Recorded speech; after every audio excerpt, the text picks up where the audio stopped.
Jarvis,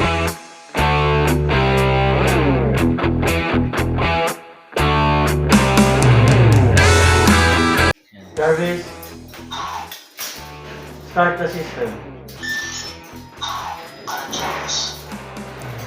Open the mask. Hey, what's up mga bossing? So meron akong bagong dalawang Ironman helmet na dumating. Nung last live kasi natin, inawitan to helmet ko. So nabili na ni Boss Mel Hagfred yung isang helmet natin. So ito yung pinag-usapan talaga namin. Pero dahil may dalawa akong MISB, yung isa po, ibibigay ko na sa kanya yun. Okay? So meron tayong isang available dito na MISB na Ironman helmet. Same, kagaya nitong nasa akin mga bossing. So ayun, gumagana. Titignan natin kung magpa-function lahat ng helmet nito. Okay. Wait lang. Oh my God. Jarvis, close the mask. Hey, let's go mga boss! Okay, sige, gano'n mo na ikaw. Alam mo? Oo. So, hey, what's up mga boss? Ayan, meron tayong dalawang helmet dito ng Ironman. So, yung pag-purchase kasi sa atin ni Boss Henry, yung ng helmet yung binili niya. So, ngayon meron ako dalawang MISB. So, ang maganda kasi gawin yung mga boss, kasi ibigay natin yung luma, yung ginamit ko na, ibigay tayo ng bago. So, magkakaroon lang tayo isang available na stock, at kung interesado kayo, pwede kayo mag-PM dito sa Boss Henry Toys Models. So, declaration kasi sa akin, isa MISB po ito, at alam niyo naman ang ugali natin mga boss. Talagang chinecheck ko yung item. Mas mabuti ng BIB kaysa MISB na mayroong issue. Lalo na po, yung baterya, ang mga Ironman helmet natin. So, ayun. Okay natin ito mga boss. Para ma-check yan. Dalawang helmet ko na po yung buksan. Para ma-check natin kung lahat po ba ito working condition. Para kung good condition po ba lahat. So, maganda kasi na makita. Sana natin sila pareho mga boss.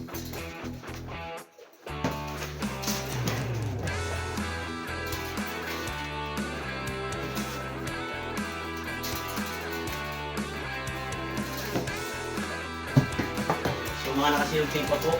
Yan, naka-circular seal tape pa yung mga helmet natin. Okay na rin natin itong isa kasi kailangan dalawang yung ma-check natin mga po.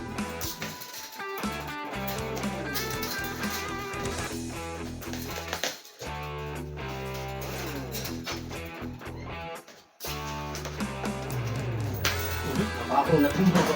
Makunat pa kasi mga bakseto mga po.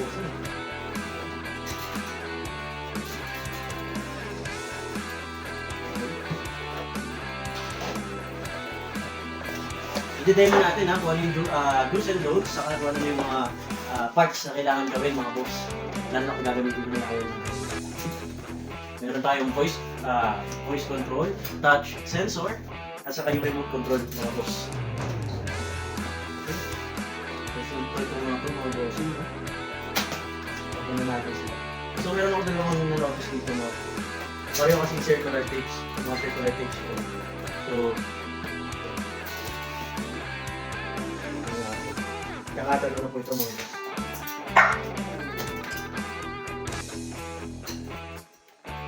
Dalawa na. Ito na dito naman yung system natin. Sinita natin sa mga boss. Ayan. So pagbukas na ito mga boss, ang unang natin dito, yung remote. Kasi kung mapapansin nyo dito mga boss, may konting awang talaga sila. Gawa nga na medyo baggy yung helmet ng Ironman. So, kakakin, advice ko na lang sa inyo. Gagalingan natin yung remote control. So, sa remote control mga boss, ito, kagaya nyo sa akin. Titignan din natin ito. Gumagamit po ito ng 3.8 batteries mga boss. Pagkakas natin ito.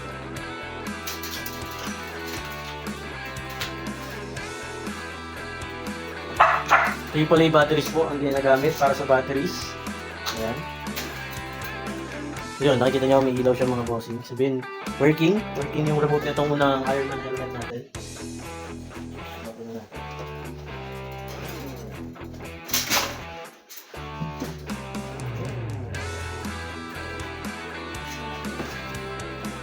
Yan. So naka-plastic pa po, nakabalot pa ito ng plastic mga boss. So makikita kayo dito mga bossing na instructions or manuals. Ayan, ng Auto King, ng Ironman 1:1 scale, Mark 5 helmet mga boss. Yung mga instruction, mga important pre-use tips. Tuturo ko rin kung paano sinusuot yung helmet mga boss.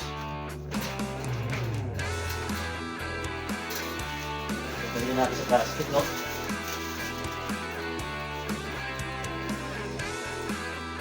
Okay. So yun, sa plastic mga boss, meron pa siyang outer na parang balot na plastic dito sa harap.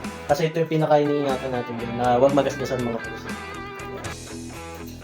Tuturo ko sa inyo paano sinusuot itong mga boss, pero pakita muna natin yung loob. Sa loob kasi na itong mga bossing, meron po ditong mga pouches na lalagyan ng battery mga boss. So hindi kasi siya direct. Nakikita nyo, ito yung sinasabi ko mga bossing. Meron pong intended pouch na mismo lalagyan. Mararamdaman yun kasi merong velcro sa loob. Palalagyan natin ng battery para ma-testing natin. Ma-testing natin itong helmet. Hawak na ako na ito. Meron siyang velcro pouch na lalagyan ng casing ng battery mga bossing. So ito naman, gumagamit naman tayo dito ng 4 na piraso po ng AA batteries mga boss. Ayan. Take out mga bossing wala po itong kasamang battery pag pinurchase nyo po. Ayan, so hindi talaga kasama yung mga batteries. Bibili kayo ng separate batteries mga bossing. Kahit anong brand naman, basta AA, tapos AAA naman para sa mismong gamot.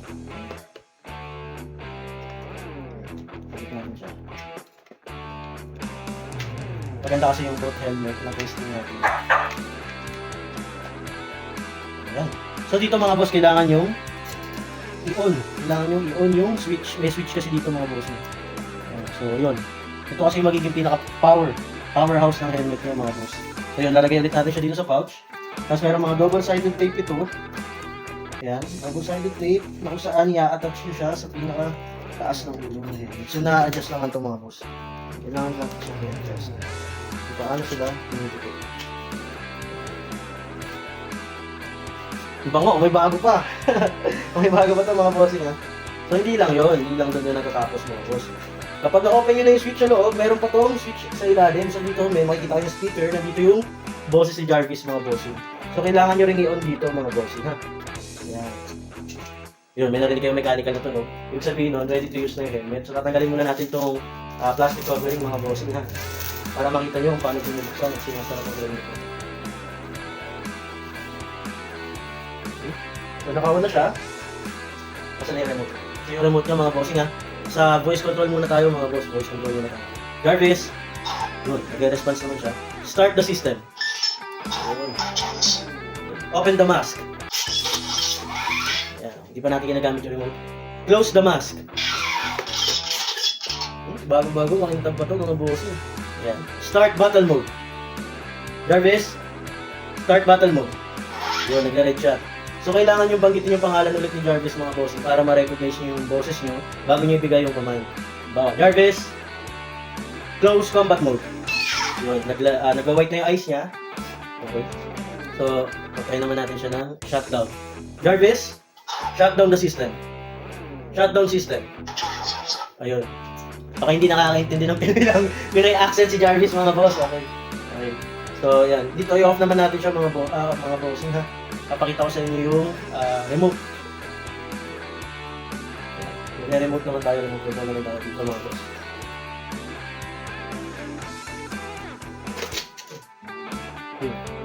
Battery. Dito dapat make sure natin mga bossing. Nag-slide lang. Tingnan natin siya. Hawak ko na. Dito na sa may yan. Kailangan mo siya may ilagay sa loob ng pouch ng bossing. Natin. Makakapanyo siya dito sa loob. Makapit yung velcro dito.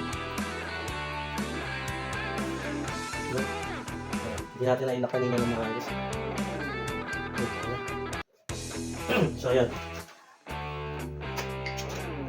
Nag-click na siya ulit. Testing naman natin yung sa may remote na ito mga boss. So, pinindot ko na rin mga bossing, nakadisect yung helmet niya sa pagtaas. Baba natin ulit. So, sa letter B naman, buong helmet yung aangat mga bossing.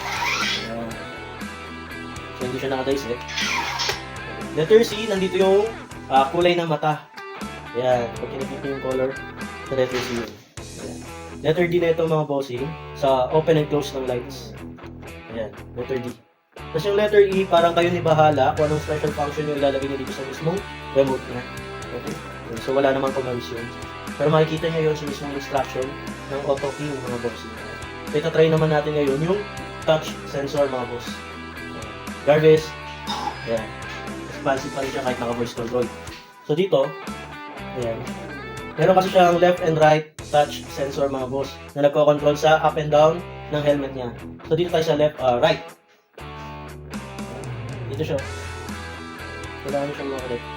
Ibasa. Yung nabasa yung galing dito.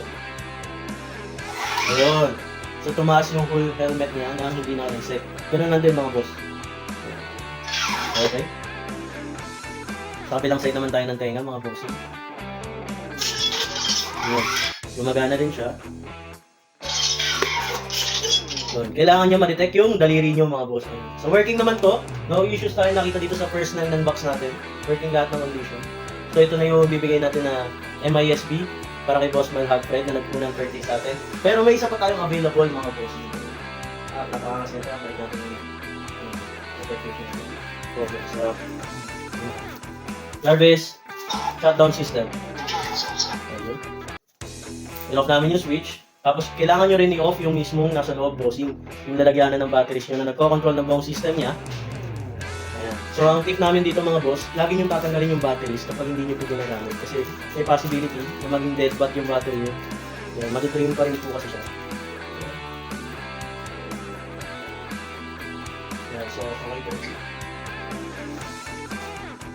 Next.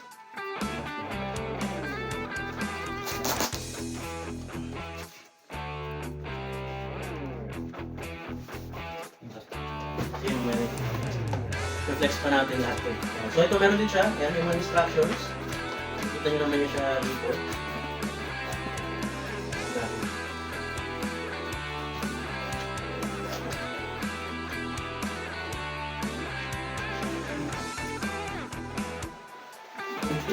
So magkaya naman po yung mga boss. Ingatan nyo po pag tinatanggal nyo yung mga styro kasi yung placement ng remote. Ayan, hanapin natin. Yan, yan. So ito yung remote ito ng working condition na yung mga helmet natin.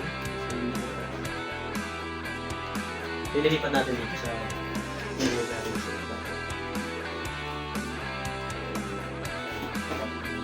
Ito, lilipat dito. Ito yung pinaka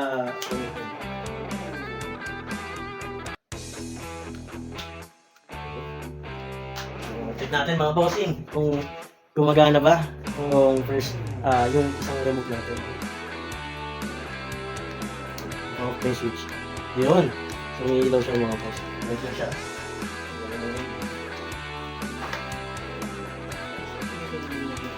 Nakabalot po yun siya ng plastic.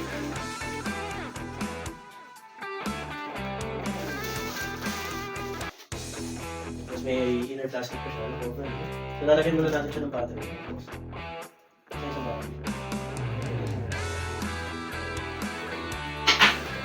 Maganda ito pag ganahin natin lahat ng kakasal. Pakakasan mo ito. Ayun. Pakapin natin, lagyan natin ito ng battery mga boss. Push down lang naman siya.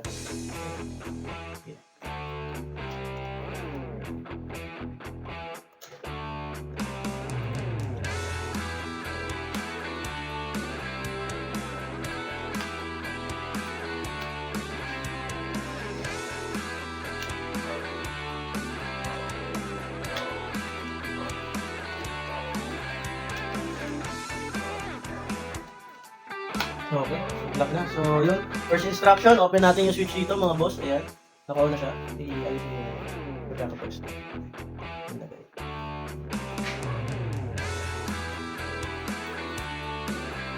Okay.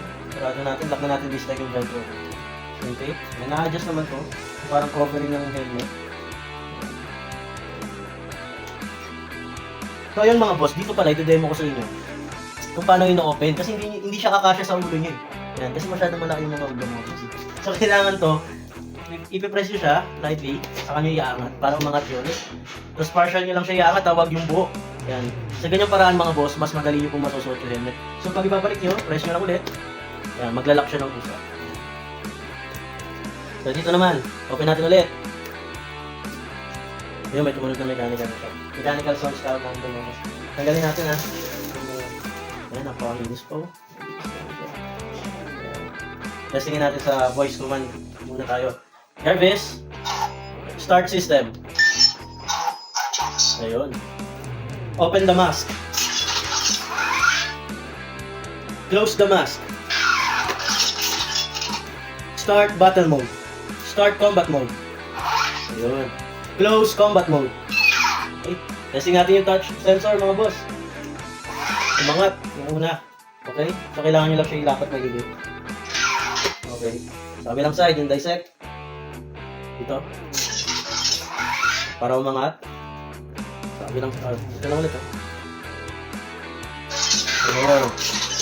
So tip dito mga boss. Kailangan niya mabasa yung simula dito hanggang dito niya na finger. Yan. So, try naman natin yung naka-remove siya mga boss. Kaya remove yun. Okay. Working yung letter A. Letter B. Okay, working din. Okay, letter C sa lights. Okay, nag-shift. Letter D, on and off ng lights. Okay, so yung letter E, special function, kayo na bahala mga boss.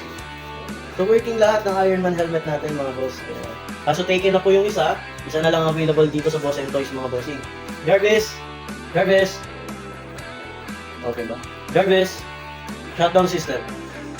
Ayun, so nag-close na siya mga bossing. Yung letter E sa voice na ito. Jarvis? Okay. Start system. Jarvis? Okay. Shutdown system. Wala, kala ko ginagawa. Okay. So, ayun. Kung interesado kayo mga bossing, PM lang po kayo sa Boss & Toys. So, gawa muna tayo kung yung montage na. So, ayun mga boss.